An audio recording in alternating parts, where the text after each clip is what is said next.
Explica um pouquinho para nós, James, o que é consultoria empresarial?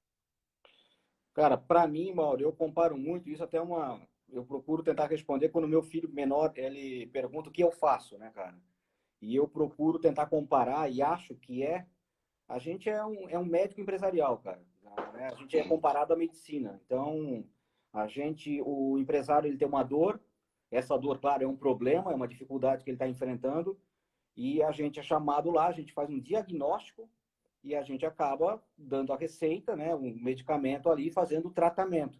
Então eu comparo muito à medicina, cara. A gente é um médico e aí a nossa função ela é compartilhar o nosso conhecimento, né, cara? Orientar o empresário, né, com informação específica através do nosso conhecimento. Então eu vejo consultoria como isso, cara. Na minha opinião, eu consigo mais fácil é dizer que a gente realmente é um médico empresarial.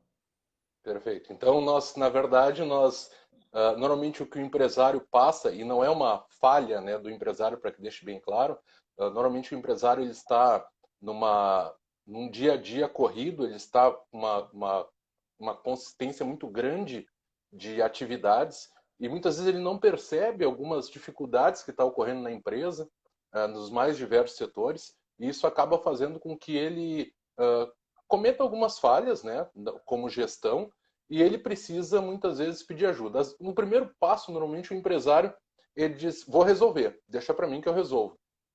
E aí ele tenta resolver, só que ele já tem as 8 horas, 10, 12 horas do dia ocupado com aquela atividade. Então ele fica: poxa, quem pode me ajudar? Porque sozinho eu não consigo resolver.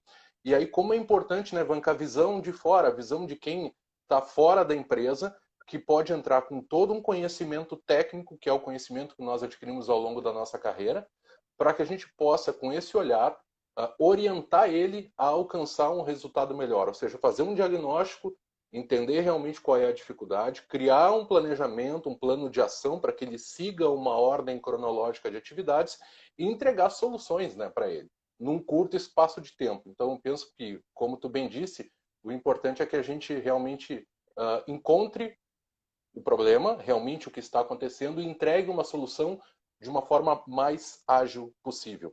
E aí, entrando nessa questão da consultoria, já que o foco hoje é tanto financeiro quanto comercial, eu te pergunto, uma das várias dificuldades que tu observa no dia a dia, né, dentro das empresas, o que mais te chama a atenção quando tu entra numa empresa que tu observa de dificuldade dentro da área financeira? Mauro, a gente acaba atendendo nessa nosso segmento, na nossa área, muita empresa familiar, principalmente, né? Então, o que eu mais percebo, e claro, é a grande maioria, e tiveram muito sucesso, com certeza, empresas grandes, médias, pequenas, mas o que mais me chama a atenção ainda, cara, é a questão da dificuldade que o empresário tem, e aí, independente do tamanho da empresa, claro que quando uma empresa se torna muito grande, ela já existe uma profissionalização, mas já peguei empresas também com porte grande e tinha esse problema, que é misturar finanças pessoais com as finanças da empresa, né?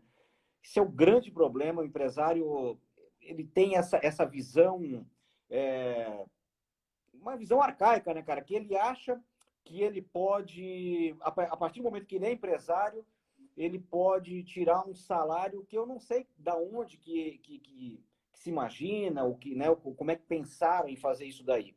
Porque o correto, cara, seria esse empresário, ele tirar de que forma? É, ele executa uma atividade que provavelmente ele teria que contratar um profissional para essa atividade. Né? Independente, digamos que ele trabalhe na área financeira da empresa dele. Então, ele tem que olhar para o mercado e ver a realidade do mercado, quanto que o mercado paga para aquele profissional da área financeira. Se é na área de vendas, mesma coisa. Então, ele tem que receber o salário dele, ou tal do Prolabore, de acordo com o que o mercado paga para a função que ele executa. Né? E a diferença, que aí é digamos, o bônus, que aí o empresário tem o direito, afinal, ele toma risco, ele colocou o investimento dele lá, é a questão da distribuição de lucro. E como é que, na minha visão, a gente enxerga isso? Ele deveria fazer não existe uma regra, mas de 1 a 2 vezes distribuição de lucro por ano. O ideal é que faça 1 vez por ano. Então, um exemplo. 2020, o resultado de 2020 agora, ele apura no início de 2021 ali, fevereiro. Então, apura o resultado, olha para 2020, e aquele lucro, se houve lucro, é ali que ele vai fazer a retirada dele, a distribuição de lucro dele. Percentual, eu também vejo que se ele fez um estudo, ou pelo menos deve se fazer um estudo no plano de negócio dele, ele deve ter uma ideia de em quanto tempo ele quer que retorne aquele investimento dele. Então, digamos que quando ele fez lá o planejamento dele, ele queria que voltasse esse investimento dele em 10 anos, digamos. Até acho bastante, mas que seja 10 anos. Então, ele vai pegar, se vai ser 1 vez por ano, um percentual daquele lucro da empresa, né, que seja proporcional àquele investimento que ele fez lá atrás e que retorne esse investimento dele em 10 anos. E aí, após os 10 anos, ou quem sabe volte até antes, ele acabe depois, sim, distribuindo lucro para fazer o que ele bem entende. Agora, tem que tomar muito cuidado com a distribuição de lucro para a questão que não tirar todo o lucro de uma vez. Eu acredito que ele tem que pensar em primeiro, não deixar o caixa arrebentado, né? Então, pensar no caixa, ele tem que também pensar em futuros investimentos e parte dessa distribuição de lucro como retorno do investimento dele. Então, o empresário, o bônus que ele tem é a questão da distribuição de lucro. 1 vez por ano, no máximo 2 vezes. E salário, que é a questão do prolabore dele, ele tem que pagar de acordo com o que é a realidade, a função que ele desempenha. Né? Então, como eu te falei, tem muito empresário que mistura isso daí, né, cara?